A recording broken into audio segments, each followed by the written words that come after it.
Hello. आज हम लोग अरिथमेटिक प्रोग्रेशन एपी पे कुछ इंपॉर्टेंट क्वेश्चन करेंगे जो प्रीवियस ईयर मतलब ओलंपियाड्स में आए हुए हैं और डिफरेंट डिफरेंट कॉम्पिटिशन्स में भी आए हुए हैं। ठीक है, तो ये अच्छे क्वेश्चंस हैं, इन सबको हम लोग आज एक एक करके डिस्कस करते जाएंगे। ठीक है, तो एपी में पहला क्वेश्चन है, let p and q be the root of the equation. मतलब ये कोई एक हमें क्वाड्रेटिक इक्वेशन दी गई है जिसके रूट्स क्या हैं, पी एंड क्यू। और हमें एक क्वाड्रेटिक इक्वेशन दी गई है, x square minus 18x plus b is equal to 0। ये भी एक क्वाड्रेटिक इक्वेशन है, इसके भी दो रूट्स हैं, आर एंड एस। अब टोटल हमारे कितने रूट हो गए, चार रूट हो गए, पी क्यू आर और एस। अब ये बोल रहा है कि जो चारों रूट हैं p Q R s are in arithmetic progression. ठीक है, इन ए पी। तो अब हमें ये क्लियर करना है कि इन चारों ऑप्शन में कौन कौन से ऑप्शन सही हैं। More than one option are correct. ठीक है, तो स्टार्ट करते हैं। यहाँ पे हमको क्वाड्रेटिक इक्वेशन दी गई है, तो इसके पी और क्यू इसके रूट्स हैं। दूसरी क्वाड्रेटिक इक्वेशन, उसके दो रूट्स हैं, आर और एस। अगर ये किसी भी क्वाड्रेटिक इक्वेशन के इसके रूट्स हैं पी और क्यू, तो उस इक्वेशन को क्या करेंगे, सेटिस्फाई भी करेंगे। यानी कि अगर हम एक्स की जगह पी रख दें और एक्स की जगह क्यू रख दें तो हमें क्वाड्रेटिक इक्वेशन मिल जाएगी, p square minus two p plus a is equal to 0 और q square minus two q plus a is equal to 0। Same as it is, अगर हम लोग अगर आर और एस किसी भी क्वाड्रेटिक इक्वेशन के रूट्स हैं तो उसको सेटिस्फाई करेगा। यहाँ पे भी हम वही काम करेंगे, उस रूट की मतलब वैल्यू को इसके अंदर पुट कर दें। ठीक है, विच इज़ इक्वल टू 0 हो जाएगा। तो r square minus 18r plus b is equal to 0 और same as it is s square minus 18s plus b is equal to 0। ठीक है, यहाँ तक पॉइंट क्लियर है। अब हम क्या करते हैं, इन दोनों इक्वेशंस को हमने सब्ट्रैक्ट कर दिया। सेम एज इट इज़ यहाँ पे भी दोनों इक्वेशन को सब्ट्रैक्ट कर दिया।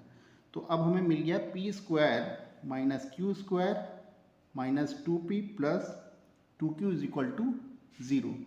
और सेम एज इट इज़ हमें यहाँ पे भी मिल जाएगा r square minus s square minus 18r plus 18s is equal to 0। ठीक है, तो यहाँ पे आइडेंटिटी लगा देंगे, p square minus q square की आइडेंटिटी क्या होती है, p plus q and p minus q. ठीक है, सेम एज इट इज़ यहाँ पे भी वही करेंगे, r square minus s square में भी r plus s and r minus S.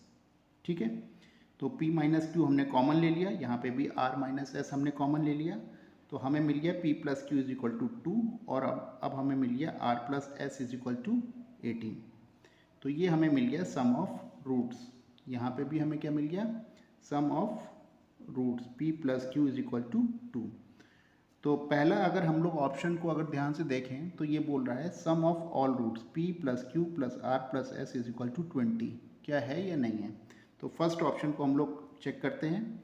तो p प्लस क्यू यानी कि sum of all roots p plus Q plus r, p plus Q की वैल्यू है 2, r प्लस एस की value है 18 which is equal to 20। Option A is correct.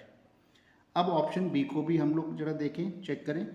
तो यहाँ पे ऑप्शन बी में हमें दे रखा है q is equal to 3 and r is equal to 7। तो पी क्यू आर एस तो हमारे AP में है। ठीक है, q की वैल्यू 3 और r की वैल्यू हमने 7 मान ली। P Q R S AP में है, तो p 3 7 और s AP में होंगे। तो second term minus third term minus second term हमारा क्या होगा, कॉमन डिफरेंस। कॉमन डिफरेंस हमारा निकल कर आ रहा है 4। अगर कॉमन डिफरेंस 4 है तो उससे अगर हम देखेंगे यहाँ से 4 पहले, तो p की वैल्यू आ जाएगी -1 और 7 में +4 कर देंगे तो s की वैल्यू आ जाएगी 11। तो p is equal to -1 and s is equal to 11। ठीक है, तो यहाँ पे हम देखेंगे -1 3 7 और 11, ये चारों के चारों टर्म्स किसके अंदर हैं, AP में हैं।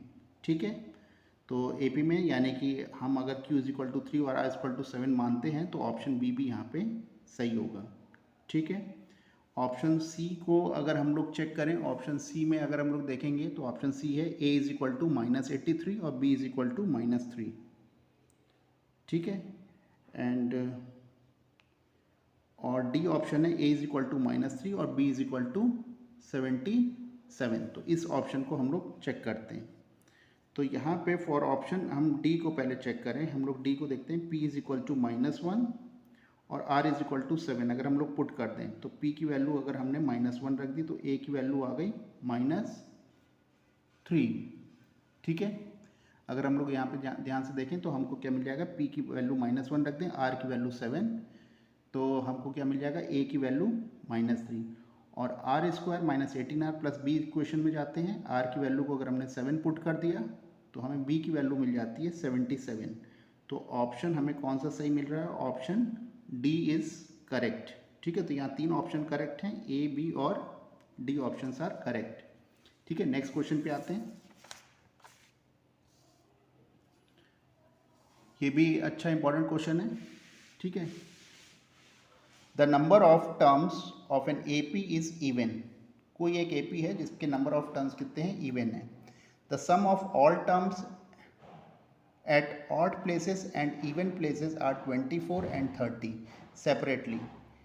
The last term exceeds the first term by 10.5. Then the value of terms in the AP is. तो हमें नंबर ऑफ टर्म्स बताने हैं। हमको 2 सीरीज़ दी गई हैं। एक सीरीज़ है जिसमें ऑड टर्म्स हैं और एक AP सीरीज़ है जिसमें इवन टर्म्स हैं। तो ऑड टर्म्स की AP का सीरीज़ का सम हमें दिया गया है 24 और जिसमें इवन टर्म्स हैं उस सीरीज़ में भी एन टर्म्स हैं, उसको भी सम हमारा कितना आ रहा है 30। ठीक है, तो हम 2 सीरीज़ मान लेते हैं, A1 plus A3 plus A5 up to n term तक 24 आ रहा है सम। और एक सीरीज़ है जिसमें इवन टर्म्स हैं A2 plus A4 plus A6 and so on up to n term is equal to 30। अब हमने क्या करा, दोनों इक्वेशन को सब्ट्रैक्ट कर दी, यानी कि second term minus first term. ठीक है, यानी कि second equation minus first equation. तो A2 minus A1 plus A4 minus A3 ऐसे चलता जाएगा अप टू एन टर्म्स तक। कितना आ जाएगा, 30 माइनस 24। हम क्या जानते हैं कि second term minus first term जो होता है वो होता है कॉमन डिफरेंस। तो इसी तरह सारे के सारे टर्म्स कितने आ जाएंगे, कॉमन डिफरेंस ही चलते रहेंगे और ये क्या आ जाएगा अप टू एन टर्म्स तक, which is equal to 6, 30 minus 24। तो यहाँ पे हम देखेंगे डी हमारे कितने आ रहे हैं, अप टू एन तक, यानी कि हम इसको सम कर देंगे तो आ जाएगा n d is equal to 6। ठीक है, तो अब हम लोग अपनी अगर इक्वेशन में देखें तो एन टर्म्स तो हमारे इवन है और एन टर्म्स हमारे ऑड में है। तो टोटल अगर हम इवन और ऑड पूरा अगर सम कर दें तो कितने टर्म्स आ जाएंगे, 2n टर्म्स आ जाएंगे। ठीक है, तो अब हम क्या जानते हैं, nth टर्म का जो फॉर्मूला होता है वो a plus n minus 1 into D होता है। तो अगर हम देखेंगे 2n टर्म का जो a2nth टर्म जो होगा वो क्या होगा, a1 plus 2n minus 1 into d. अब n की जगह क्या हो जाएगा, 2n हो जाएगा। ठीक है, क्योंकि nth टर्म हमारे 2n टर्म्स हो गए। तो फिर हम फर्स्ट टर्म को इधर ले जाएं तो a2n माइनस a1 ये हो गया last term minus first term is equal to 2n minus 1 into d. अब ये चीज़ हमको गिवन है। ठीक है, last term minus first term का जो डिफरेंस है तो डिफरेंस कितना दिया गया है, 10.5 हमको गिवन है। ठीक है, last term minus first term के बीच जो डिफरेंस है वो कितना है, 10.5 है। तो यहाँ पे हमने इसकी वैल्यू क्या रख दी, 10.5 is equal to 2n minus 1 into d. ठीक है, यहाँ पे हम इसको पुट कर सकते हैं। अब इस इक्वेशन को अगर हमने सॉल्व कर लिया तो अब हम क्या जानते हैं, एन डी की वैल्यू तो हमारी 6 थी, यहाँ पे हमने 6 रख दिया। तो d की वैल्यू हमारी कितनी आ गई, 1.5। कॉमन डिफरेंस हमारा आ गया 1.5। तो n d is equal to 6 है, तो n कितना आ गया, n is equal to 4। n is equal to 4 आ गया।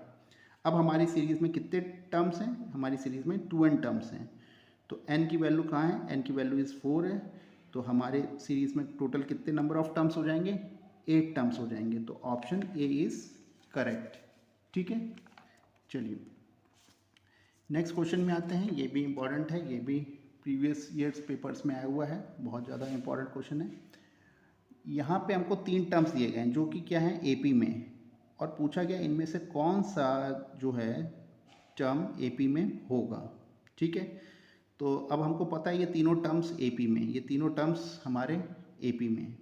अब इन तीनों टर्म्स में अगर हम 2 ऐड कर दें तब भी ये तीनों टर्म्स किस में रहेंगे, एपी में ही रहेंगे। ये तीनों टर्म्स एपी में रहेंगे। हमने सब में +2 ऐड कर दिया, तो +2 ऐड कर दिया, फिर हमने एलसीएम ले लिया।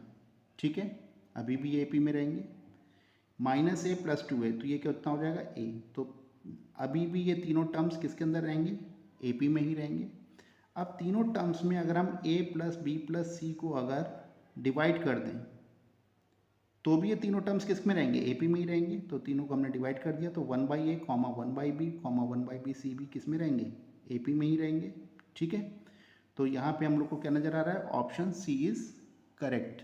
ठीक है, सिंपल क्वेश्चन था, थोड़ा सा टिपिकल था, नहीं तो अदरवाइज अगर हम लोग इसको सॉल्व करते तो काफ़ी टिपिकल हो जाता।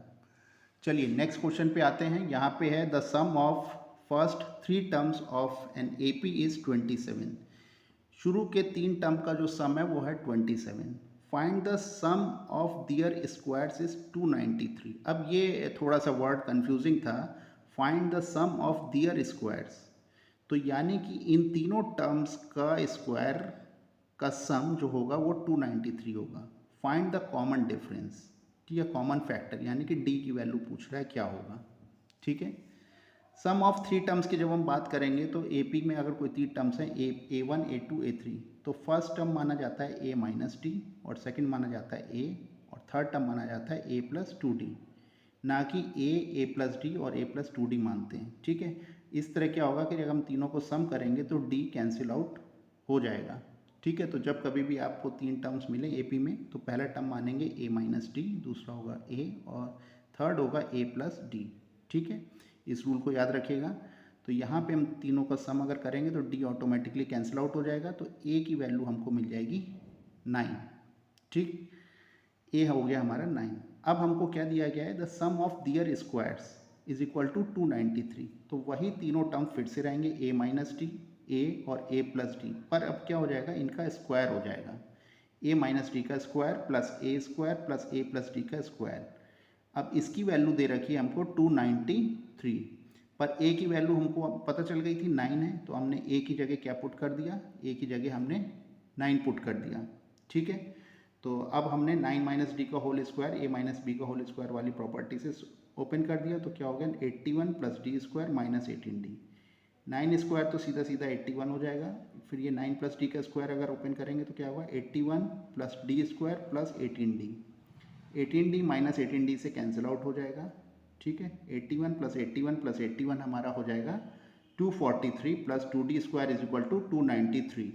ठीक है, तो 2D स्क्वायर हो जाएगा हमारा 50, D स्क्वायर हो जाएगा 25, और D की वैल्यू हो जाएगी √25, यानी कि जो कॉमन डिफरेंस है अब हमको 2 वैल्यू मिलेगी, प्लस और माइनस। ठीक है, तो प्लस माइनस 5, तो कॉमन डिफरेंस √25 है, इसलिए 2 वैल्यू हो गई, एक +5 और एक -5। तो यहाँ पे 2 ऑप्शन सही होंगे अगर हम देखेंगे A और B, A is +5, D is -5, तो 2 कॉमन डिफरेंस यहाँ पे आंसर सही है। ठीक है, चलिए अब हम लोग अभी नेक्स्ट क्वेश्चन पे आते हैं। यहाँ पे क्या है, एक AP है, the sum of pth term is equal to Q and sum of qth term is equal to P दे रखा है। ठीक है, और हमको क्या पता करना है, sum of P plus qth term क्या होगा। ठीक है, तो यहाँ पे अगर हम लोग देखें तो सम ऑफ nth टर्म का जो फॉर्मूला होता है वो होता है n/2 2a plus n minus 1 into D. तो हमें क्या दिया गया, sum of pth term is equal to Q, तो pth टर्म की वैल्यू क्या है Q is equal to P, n की जगह आप क्या रखेंगे P/2, 2a प्लस n की जगह P minus 1 into d. Same as it is qth term के सम ऑफ qth टर्म हमको क्या दे रखा है P, तो qth टर्म मीन्स n की जगह आप Q रख देंगे, Q/2 2a plus Q minus 1 into d. अब इन दोनों इक्वेशन को अगर हम लोग सब्ट्रैक्ट कर दें, ठीक है, तो दोनों इक्वेशन को अगर हम सब्ट्रैक्ट कर देंगे, यहाँ पे 2 अगर हमने इधर ले गए 2 इधर ले गए, हमने क्या करा सब्ट्रैक्ट कर दिया, तो सब्ट्रैक्ट करके हमको एक इक्वेशन मिल गई। ठीक है, और इस इक्वेशन को हमने क्या करा, q माइनस पी जो है p माइनस क्यू सब तरफ से क्या करा कॉमन करके इसको कैंसिल आउट कर दिया, तो हमें इक्वेशन मिल गई -2 इज इक्वल टू 2a plus d p plus q minus 1। इसको मान लेते हैं इक्वेशन नंबर 1। अब हमें पता करना था sum of p plus qth term, तो sum of p plus qth term को फॉर्मूले में हम वैल्यू रख दें, n की जगह क्या रख दिया p plus q/2, 2a plus n की जगह हम क्या रख देंगे p plus q minus 1 into D. तो sum of p plus qth term हो जाएगा p प्लस q/2। अब यहाँ पे अगर हम ध्यान दें 2a plus p plus q minus 1 into D, ये बिल्कुल हमको इक्वेशन नंबर 1 से मैच होता हुआ नज़र आ रहा है, तो इसकी वैल्यू हमको कितनी दे रखी है -2, तो ये वैल्यू हमने यहाँ से पुट कर दी -2। तो sum of p plus क्यूएथ term की जो हमारी वैल्यू आ जाएगी वो आ रही है -2 से 2 कैंसिल हो जाएगा, सम ऑफ p प्लस क्यू आ जाएगा माइनस ब्रैकेट के अंदर p प्लस क्यू। तो ऑप्शन बी इज करेक्ट। ठीक है, पॉइंट क्लियर। चलिए नेक्स्ट क्वेश्चन पे आते हैं। यहाँ पे हमको क्या दिया गया है, एक AP है। AP has general term 2n + 5। If any term of AP is divided by 2 find the reminder.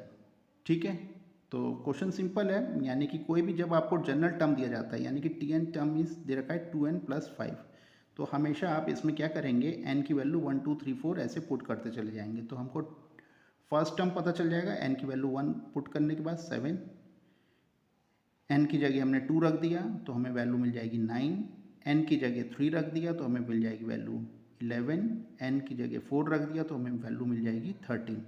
तो यहाँ पे T1 T2 T3 T4 यानी कि जो first term, second term, third term, fourth term ये जो हमको मिल रहे हैं वो 7 9 11 13 15 एंड सो ऑन ऐसे चलते चले जाएंगे। अब हम इसको जरा ध्यान से देखें कि ये जो हमारी AP सीरीज़ आ रही है ये पूरे के पूरे सब सारे नंबर्स किस में आ रहे हैं, ऑड टर्म्स में आ रहे हैं। और कह रहा है कि अगर हम इसमें से किसी भी टर्म के AP को अगर हम 2 से डिवाइड कर दें तो हमारा रिमाइंडर क्या आएगा, ये हमें पता लगाना है। तो हमने पहले अपनी सीरीज़ पता कर ली, अब हमने इसको क्या करा, 2 से डिवाइड कर दिया। तो किसी भी टर्म को अगर हम 2 से डिवाइड करेंगे तो आप क्या देख रहे हैं, हमेशा आपको एक रिमाइंडर 1 मिलेगा। ठीक है, तो हमेशा इसमें क्या रिमाइंडर आएगा, रिमाइंडर 1 आएगा। तो option C is correct. Point clear है। चलिए ये एक अच्छा इंपॉर्टेंट क्वेश्चन है, इस क्वेश्चन को करते हैं। If the ratio of n terms of 2AP 3n - 13 ratio 5n + 21 find the ratio of 24th term of 2AP। इस तरीके के क्वेश्चंस बहुत ज़्यादा आए हुए हैं हर पेपर में और काफ़ी सारे हर जगह आपको ये क्वेश्चन दिखेंगे। तो यहाँ पे कोई दो सीरीज़ के सम का रेशियो दिया गया है। कोई दो सीरीज़ हम मान लेते हैं SN1 और SN2, कोई दो अलग अलग AP सीरीज़ हैं जिनका जो रेशियो है 3n - 13 और 5n + 21 है। तो ये अगर ऐसा है तो हमने सम ऑफ AP सीरीज़ का फॉर्मूला रख देते हैं n/2 2a + n - 1 × d। और दूसरी सीरीज़ भी क्या होगी, उसमें भी nth टर्म होंगे n/2 2a। यहाँ पे a हम कुछ और मान लेते हैं, कैपिटल लेट अज्यूम कर लेते हैं, n - 1 nth टर्म तो दोनों में सेम रहेंगे, कैपिटल D। इसका कॉमन डिफरेंस कुछ और हो सकता है। ठीक है, तो यहाँ पे दोनों सीरीज़ का जो रेशियो है वो कितना दे रखा है, सम का रेशियो 3n - 13 एंड 5n + 21। यहाँ पे अब हमने इसको लिखा तो ये n/2 कैंसिल हो जाएगा, तो 2a + n - 1 × d 2a + n - 1 × d का जो रेशियो है वो 3n - 13 5n + 21। यहाँ तक क्लियर हो गया। अब हमें पता करना है find the ratio of 24th term of 2AP। तो हमें पता करना है 24th टर्म, तो यानी कि कोई भी दो अलग अलग जो हमारी AP थी उनके 24th टर्म हम देख लेते हैं। तो nth टर्म का फॉर्मूला होता है a + n - 1 × d। ये हम लोग जानते थे, Tn = a + n - 1 × d। तो इस फॉर्मूले को यूज़ करा गया है यहाँ पे। तो 24 n की जगह हम 24 रख देंगे, a + 24 - 1 × स्मॉल d। और हम दूसरी सीरीज़ मान लेते हैं कैपिटल A + 24 - 1 × कैपिटल D। तो जब इसको सॉल्व करेंगे तो ये आ जाएगा a + 23d और a + 24 कैपिटल D। ठीक है, कैपिटल D आ जाएगा। तो यहाँ पे हमने इसको जब सॉल्व करा तो अगर हम इसको क्या करें, multiplied by 2 in numerator and denominator. थोड़ा सा ध्यान से देखते जाइएगा क्योंकि बुक्स में थोड़ा सा कंफ्यूजिंग वे में दे रखा है। तो हमने दोनों तरफ 2 से मल्टीप्लाई कर दिया, तो 2a + 46d और 2a + 46d ये आ गया हमारा। ठीक है, इसको 46 को हम क्या लिख सकते हैं, 47 - 1d और 47 - 1 कैपिटल D। ठीक है, कैपिटल D लिख सकते हैं। ठीक है, अब अगर हम इसको कंपेयर करें इस इक्वेशन से, ये जो हमारी फर्स्ट इक्वेशन है, ये जो हमारी बनी है फर्स्ट इक्वेशन ये, और इसको हमने इस इक्वेशन के साथ क्या करा, कंपेयर कर लिया। तो बिल्कुल एक जैसी लग रही है दोनों की इक्वेशन। ठीक है, इसको हमने कंपेयर कर लिया तो हम क्या नज़र आ रहा है, 2a नज़र आ रहा है, 2a कैपिटल A नज़र आ रहा है, स्मॉल d कैपिटल D। तो n की जगह यहाँ पे क्या नज़र आ रहा है 47, यहाँ n की जगह क्या नज़र आ रहा है 47। तो इसका मतलब जो हमारे n टर्म होंगे वो कितने हो गए 47। तो हमें सीधा सीधा यहाँ पे क्या पता चल गया, n की वैल्यू पता चल गई 47। तो इसलिए अब हम सीधा सीधा अगर हम रेशियो देखें तो 3n माइनस 13 और 5n प्लस 21 की में n की वैल्यू हम क्या रख दें 47। तो 24th टर्म का जो रेशियो होगा वो वही होगा, 24th टर्म का भी रेशियो यही आ रहा है, 24 is 3n minus 13 and 5n plus 21, ये भी वही है। तो यहाँ पे 47 पुट कर दिया, 128 बाई 256, इसको सिंप्लीफाई कर दिया तो विच इज़ इक्वल टू 1/2 आ रहा है। तो 24th टर्म का जो रेशियो आ रहा है वो कितना आ रहा है 1/2 आ रहा है। पॉइंट क्लियर है? अच्छा इंपॉर्टेंट क्वेश्चन था। अच्छा नेक्स्ट हम एक इम्पॉर्टेंट क्वेश्चन को देख रहे हैं। Given the roots of a cubic equation, यहाँ हमको एक क्यूबिक इक्वेशन दी गई है, ठीक है। X cube minus 12x square plus 39x minus 28 is equal to 0, ठीक है। अब जो क्यूबिक इक्वेशन है इसमें कितने रूट्स होंगे 3 रूट्स होंगे, और कह रहा है कि all roots are in AP. तो ये तीनों रूट्स किसके अंदर हैं एपी में। सपोज दैट इसके 3 रूट्स हैं alpha beta gamma are in AP. Then find roots. अब इसके रूट्स कौन कौन से हो सकते हैं, तो इनमें से हमें बताना है कौन कौन से रूट्स, यानी कि more than 1 options are correct वाला ये क्वेश्चन है। तो हमने मान लिया इसके let's roots are in AP, ठीक है। तो अल्फा बीटा गामा 3 रूट्स हैं और जो किस में हैं एपी में। तो जब 3 टर्म्स की बात करी जाती है तो तीनों टर्म्स के रूट को हम क्या मान लेते हैं a माइनस टी, ए और a प्लस टी, तभी ये पता चलेगा एपी में। और एपी में कोई 3 टर्म अगर एपी में है तो हमने इसके पहले भी क्वेश्चन डिस्कस करा था कि आप इसको क्या मानेंगे a माइनस टी, ए और a प्लस टी। तो सम ऑफ रूट्स का फॉर्मूला हम लोग जानते थे क्यूबिक इक्वेशन में, alpha plus beta plus gamma होता है माइनस बी अपॉन ए। तो सम ऑफ रूट्स में हम अल्फा की जगह क्या रख सकते हैं ए प्लस टी, बीटा की जगह ए और गामा की जगह ए माइनस टी। और इक्वेशन को अगर हम लोग कंपेयर करें तो कंपेयर करके बी की वैल्यू क्या मिल रही है, बी की वैल्यू मिल रही है हमको -12 और माइनस क्या हो जाएगा प्लस। ए की वैल्यू क्यूबिक का जो कोएफिशिएंट है वो हमें क्या मिल रहा है 1, ठीक है। तो यहाँ पे ए की वैल्यू क्या हो गई 1। अब पूरी इक्वेशन को सम करा, डी हमारा कैंसिल आउट हो गया, ए की वैल्यू कितनी आ गई 4। पॉइंट क्लियर है? अब हम क्या जानते हैं क्यूबिक इक्वेशन के अंदर प्रोडक्ट ऑफ रूट्स होते हैं alpha beta gamma is equal to minus D upon A, ठीक है। तो किन्हीं भी 3 रूट्स और तीनों रूट्स की हमने वैल्यू रख दी। पहले रूट्स की वैल्यू है ए माइनस टी, बी की वैल्यू है बीटा की ए और गामा की वैल्यू है ए प्लस डी। अब हमने कंपेयर कर लिया, माइनस टी जो है हमारी इक्वेशन में कितना आ रहा था विच इज़ 28 आ रहा था। तो माइनस माइनस प्लस हो जाएगा, ए की वैल्यू हमें पता थी 1 है, ठीक है। तो इसको भी हमने कर लिया। अब हम जानते थे ए की वैल्यू हमारी 4 है, तो हमने यहाँ पे ए की वैल्यू 4 रख दी, 4 minus d into 4 plus d is equal to 28। तो अब हम इक्वेशन क्या जानते हैं a plus b, a minus b क्या होता है a square minus b square. तो 4 into 4 square minus d square is equal to 28, इसको लिख सकते हैं। तो 4 स्क्वायर माइनस डी स्क्वायर हमने इसको 4 से डिवाइड कर दिया तो ये आ गया 7, ठीक है। तो 16 minus d square is equal to 7, तो d square is equal to 16 minus 7, तो डी स्क्वायर हमारा कितना आ गया 9। तो कॉमन डिफरेंस की वैल्यू आ गई +-3। कॉमन डिफरेंस हमारी 2 वैल्यूज़ आ रही हैं +-3, ठीक है। अब ये यहाँ से इम्पॉर्टेंट है, अगर हम कॉमन डिफरेंस को +3 मानते हैं तो हमारा जो अल्फ़ा होगा, अल्फ़ा हमारा है ए माइनस डी, बीटा है ए और गामा है ए प्लस डी। तो डी की जगह हमने क्या रखा +3 रख दिया और ए की जगह +4 रख दिया। तो हमको अल्फ़ा बीटा गामा जो रूट्स मिल गए वो 1, 4 और 7 मिल गए।